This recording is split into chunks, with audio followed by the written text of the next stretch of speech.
Logan Salvage and Automotive here. Back with the Sundance. Yeah, no, it's not going to be an hour and a half episode of thing. I got an antenna that doesn't fit that I'm going to make fit, and I got the backup light sockets are bad. So come on, we're going to do some quick repairs. And Tuesday, I'm supposed to have it detailed, and they're going to shampoo the carpets and everything. And I ordered some bushings for the belt drive. When I get those, I'll throw them in the mix too, because this is just hopefully going to be about 20 minutes of two rear tail eye sockets and half-assing it in antenna, but you never know how that goes.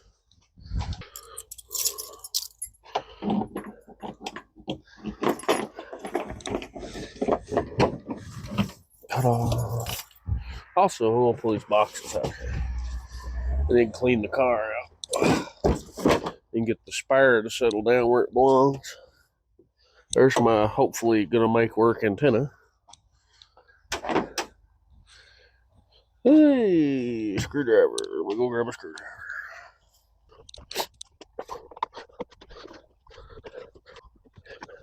And pull the rubber lip. Ta-da.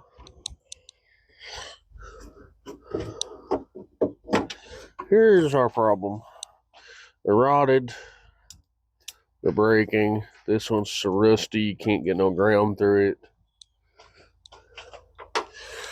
This one over here, I actually got to function. However, it's in the same shape. It's rotted. You just touch it, it falls apart. So I'm going to change those out. And you can watch me do this one. However, I do it, and we'll go from there. This is our new socket, part number 7-600A. Vintage, looks like. They are a park and turn signal lamp, but they claim they'll work for the reverse light too, so I don't know.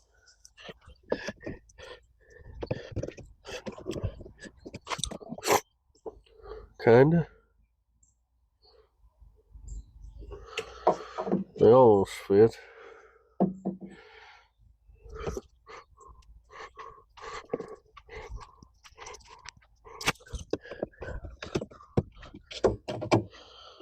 I think I can make it work. I'm going to just snip that little tab off. As you can see, you line up the top tab, this tab. That one's a little too far that direction. So let me just go. We'll try it on this. This one works. I can leave it if I have to. Now, if one ear cut off,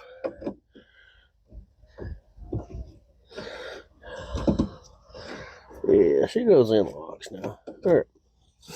And this one's set up for a dual element bulb. This is a single element bulb. I don't know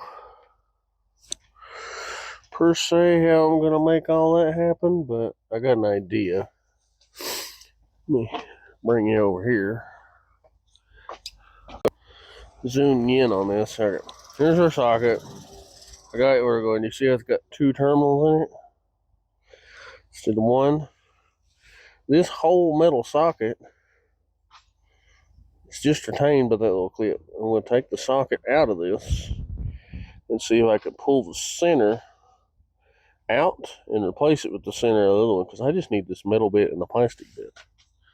So let me take my trusty pocket screwdriver.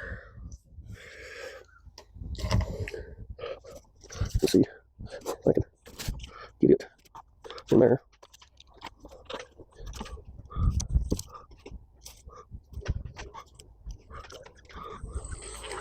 There we go. Now the metal's out. Continue to pull it out. Leave the ground like it is.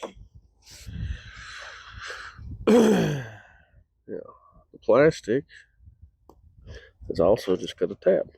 There we go. Now I've got the metal piece and the spring. I don't need this dual contact plastic. I do want the wires. What I'm going to do You can still see what I'm doing? Yeah, kind of. Leave that alone. I'm going to go in here and we'll pull this tab back.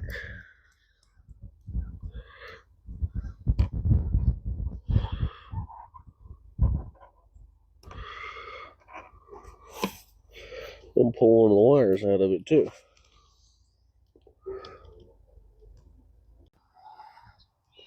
Okay, now then, I've taken this apart. This is an 1157 socket. This is an 1156 bulb, which typically won't work together. I took a file and eat that nub off so that it would work. It's a little crooked, but it'll work. And these were a dual prong socket, so I took the socket apart. As you can see, dual terminal. I took one of the terminals out. What I'm going to do,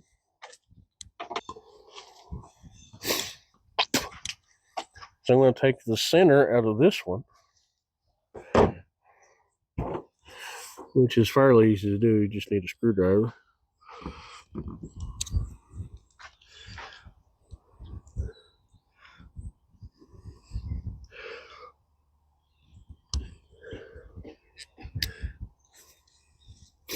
There we go. There's my center. I'm going to take the terminal out of it because it's a little crunchy.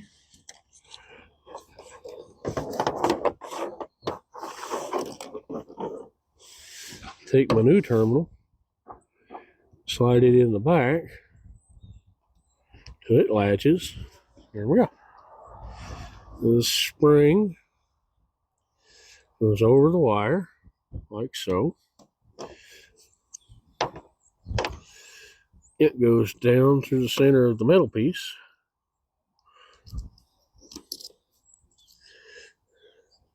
And it doesn't latch because it's wrong, but it'll work as long as there's a bulb in it.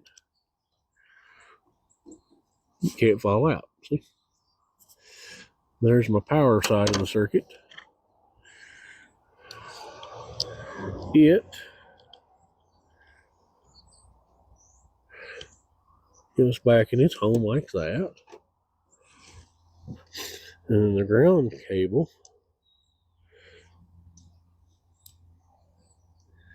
is up in beside it. And now I took an 1157 socket and made it an 1156 socket. And I'm going to grind this little tab off so it'll fit in the taillight. And then we wire it to the car. Take my strippers. Black is my ground. Or sorry, black is my power, green is my ground in this case.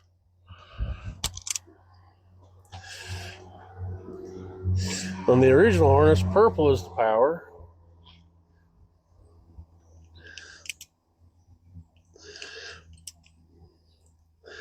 And black is the ground.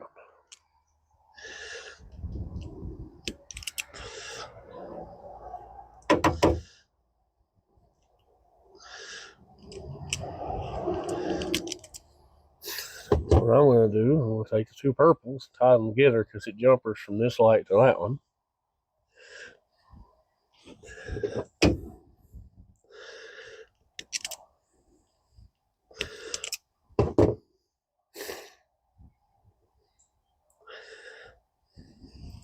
Now I'm just going to use butt connectors. Here. As they're internal to the car, there's not going to be that much chance for corrosion.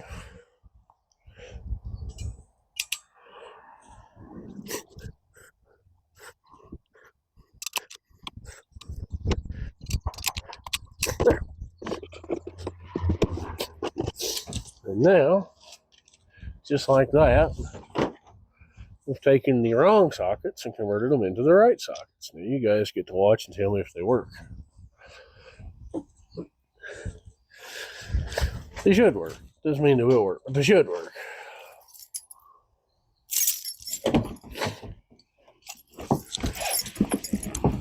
Yeah.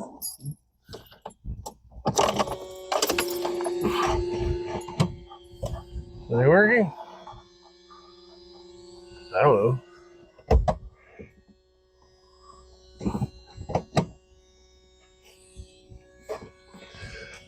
Okay. Hey, 2 backup lights. Ta-da!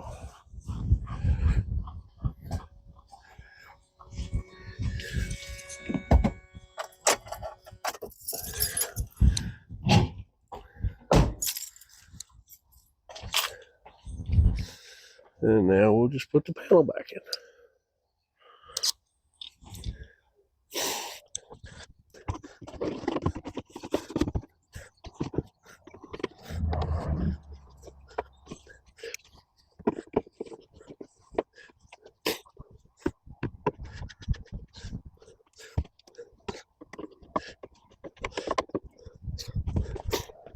Let's rub it back in. There. Now we have functional reverse lights. For my next little project of the day, flip that up. The spare tire thing doesn't set down all the way. As you can see, the spare tire sits above the floor.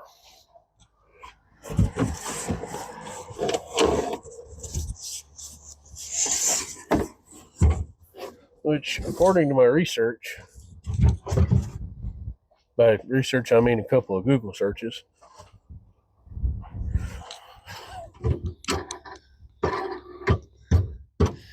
these cars could come with either A full-size spare, or B, a mini spare. In this car's case, it came with a mini spare. Because it came with a mini spare,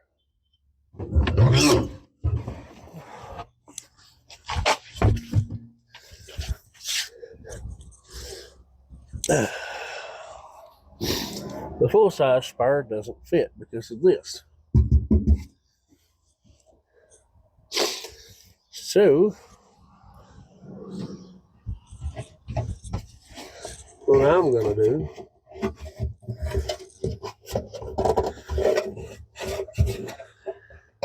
I'm going to cut it there, wherever's in the middle,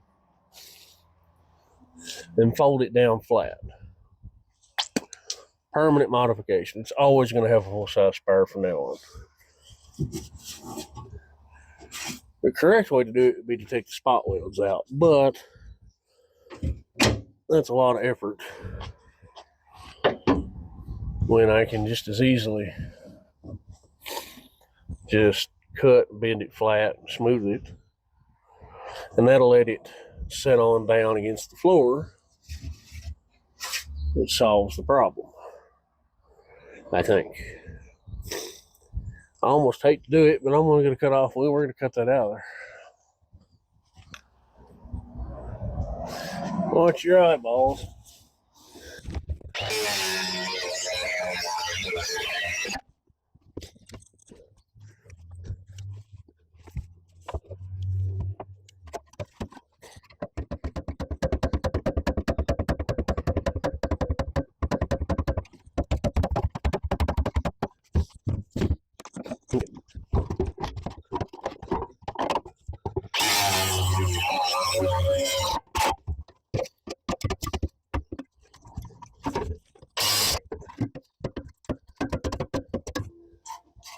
There.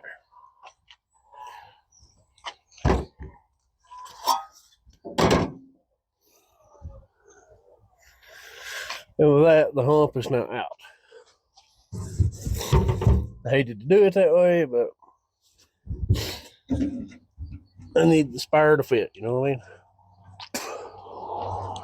So now, like a hammer, beat that flat. Reclaim the process.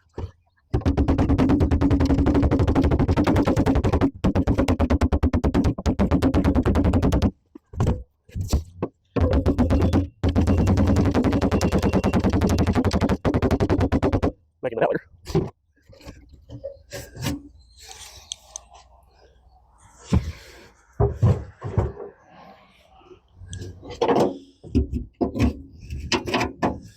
Now what I'm going to do is get me a piece of rubber to lay in there so that it won't damage the tire.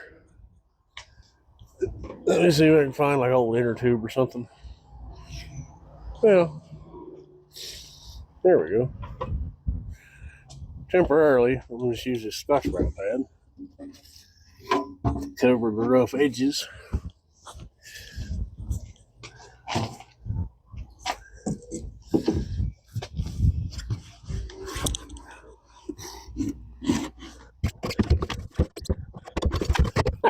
Just like it's supposed to.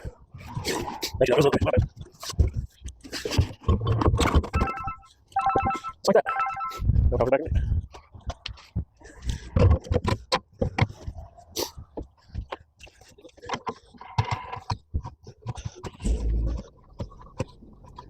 Now for safety.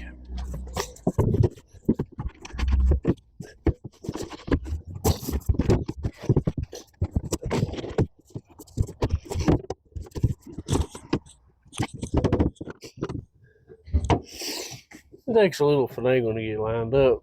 That should work.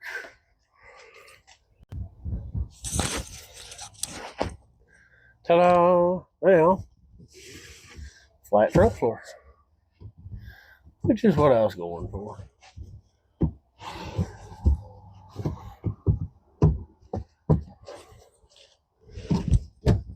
There. And now, we can go try to install an antenna base. Come on, it'll be fun. Okay, that antenna obviously isn't for this car. It's for aluminum.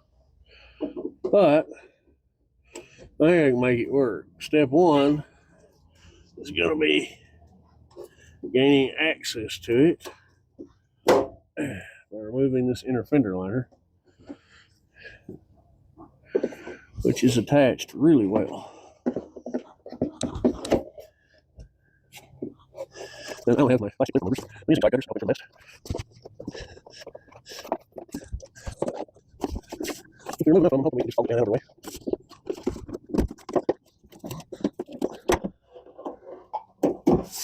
There we go. Now,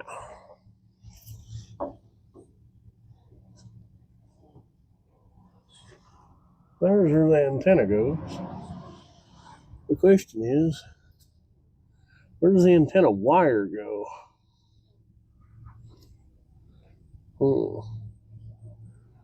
Might have to fire it from the inside.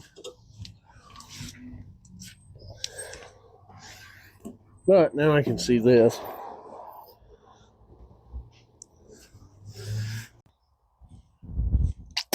Okay, here's what I'm looking at. This is the cover for the antenna I've got. If I center the hole in it with the hole in that, we're hanging out over here. Is it a problem? Not really. But I would like it to be more there. At the same time, it would work. It would look a little goofy, but it would work. I ground that edge off.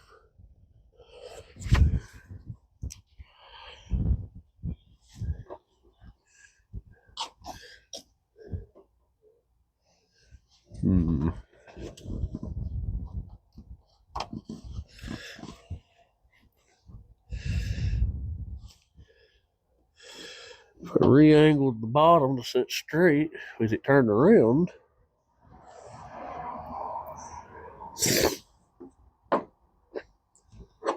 because this base will have to go in like that and be cut off to sit in the bottom. Let me mess with this first, and if I can get this to sit the way that I want it to sit, we'll go from there. So I'm going to go do some grinding. The idea here is grind it and try it.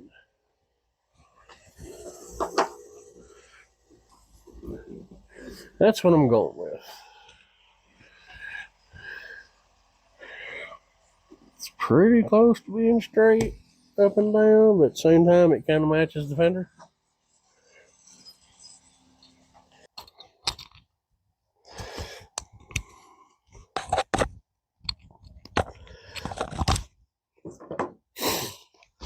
Just see.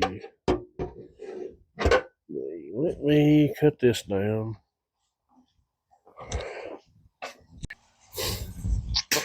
And we're back. We've modified the base to be small enough to hopefully fit in the fender. And I'm going to cheat. I'm just going to shove the antenna down through the fender, screw it onto this, and just see how it fits up inside there.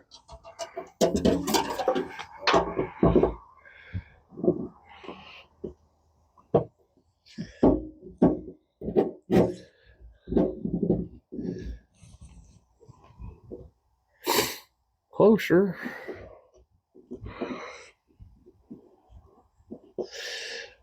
I guess as much as it hurts me, I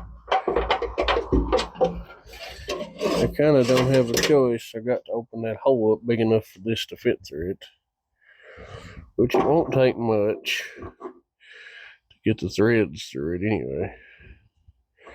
That's really all I need to get through it to start with. Well, maybe.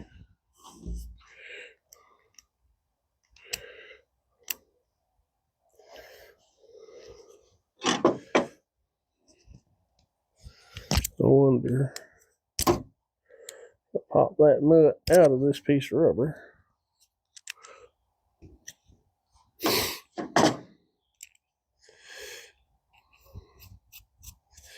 And I can get the threads through it. And this will just screw onto the threads and it'll support itself by the base. And then I can always just tweak the fender. Okay, I got a plan. It pains me to do so, but I'm going to drill that.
Here we can see the Logan in his natural habitat, confused as to where the antenna cable goes through the car.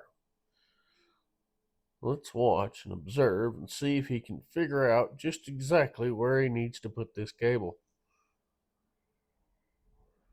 Bum puzzled as always, you can see checking under the carpet. Oh, and finding remnants. And now we have an idea of where the cable's going to go, as I try to violently rip it out of the back of the radio without taking the radio apart. Failure is imminent.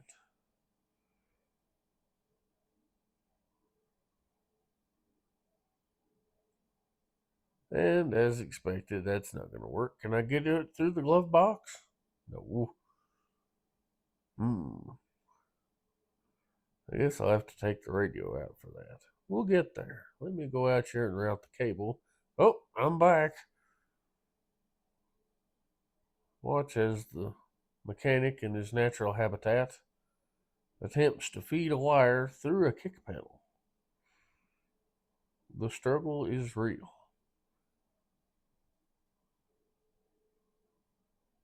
Could be worse, I suppose.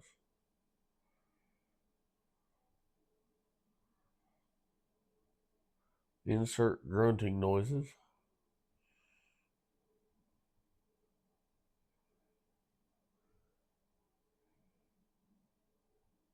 I've almost got it, I swear. And back out to around the fender.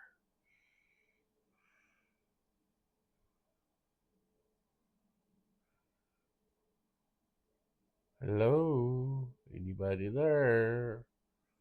Here I am. Aha! Success. I have the cable pulled through the fender. And as I pull my slack, I feel successful. Da da da. Now, let's try to hook it to the radio.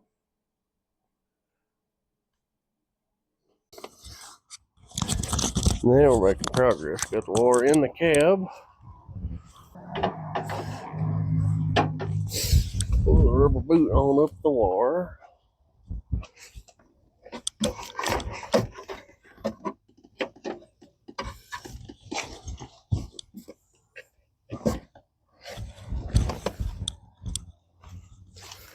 See to discover I've got the boot on wrong or it doesn't fit very well.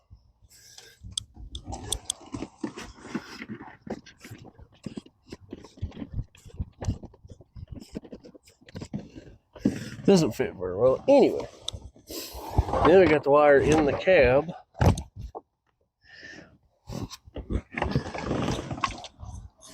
I can put the inner fender back in.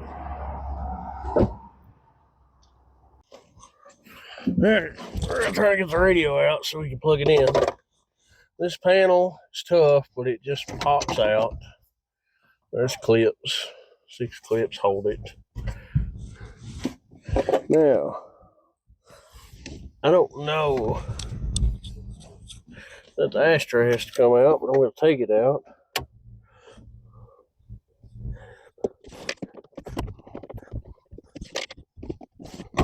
Well, let's get the pin here for radio. I hope I'm not your guys' way, but if I am, well, that's just too bad.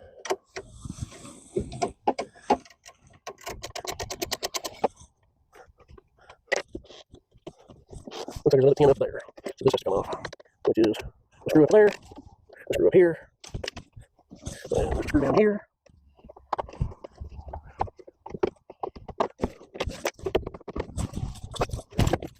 And a screw down here. Now, open that can go out. There's the other pin. Which contains our factory craftsman radio. The radio, in theory, should slide out.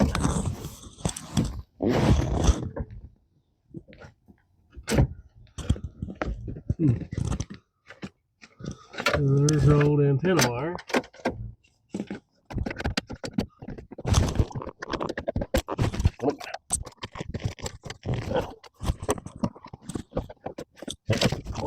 Come. Look how this is. There's the end of that. In there. There we go.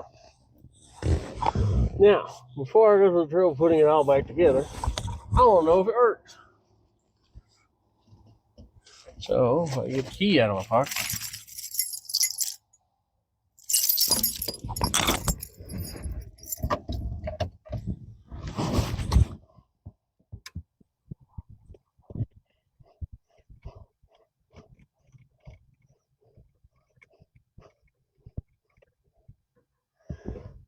It's picking up. I'm getting no volume out.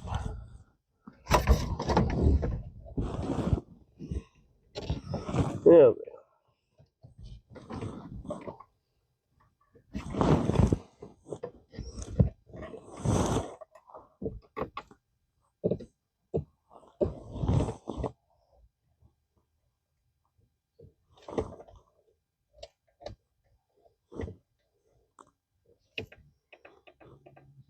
No sound.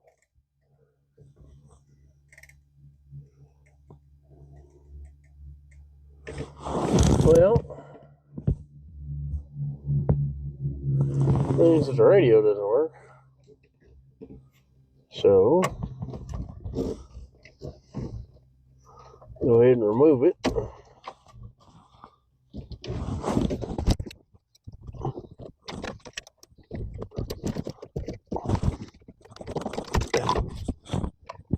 No, I have to massive round front. Wait, grab take that out.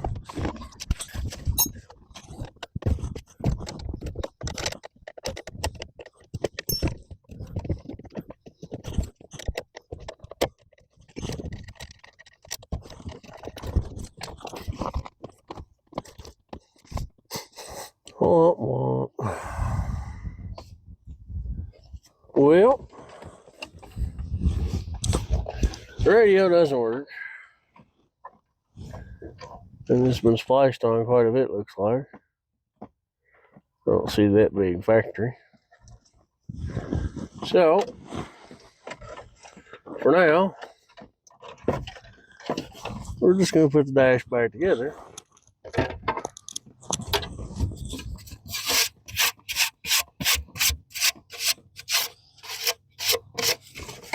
And I will order a radio.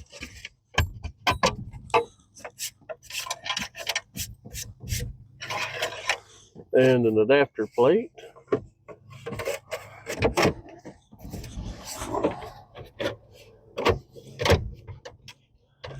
And for now, we'll just roll with the Bluetooth speaker like we have been. And then we know how to get the radio out anyway, so. And we have an antenna now.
I'll take my 6 miles of radio cord for the antenna.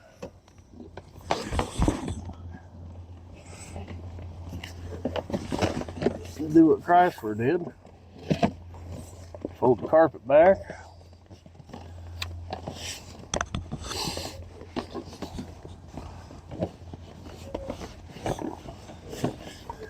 Lay it under there.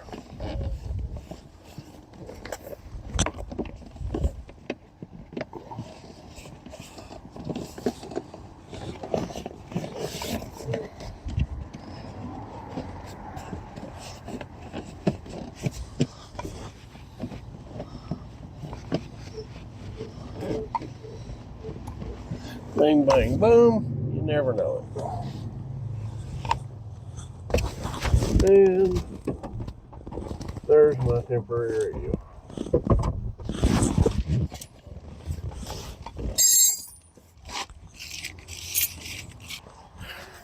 And that's going to do it for this short little episode on the Sundance. We got the reverse lights fixed. We got an antenna mounted. We figured out the radio's no good.